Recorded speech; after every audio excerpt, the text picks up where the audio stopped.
With smiles and handshakes, executives from Bombardier tried to divert attention away from the job losses. This is an amazing moment, an exciting time, and it's a great news to have this commitment from Air Canada.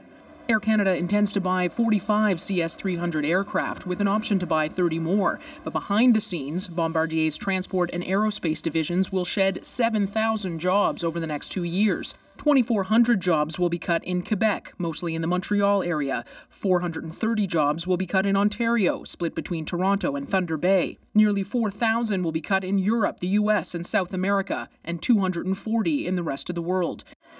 It's bittersweet news for Bombardier's Canadian employees. Everybody's on a constant stress of, am I going to be the next one? Is the company going to go bankrupt? Is part of the company going to be sold? Are we going to lose our jobs? Still, he hopes some workers may be able to retrain to work on the C-Series. The heavy job losses had Quebec's premier defending a $1 billion investment in Bombardier, saying the province put its money into the C-Series, which is growing. The federal government is still deciding whether to give Bombardier another $1 billion. It is, after all, a great deal of money that belongs to, that we are entrusted with from the taxpayer. The union representing Bombardier aerospace workers says any investment from Ottawa should come with a guarantee that Canadian jobs will be protected. Ainslie MacLellan, CBC News, Montreal.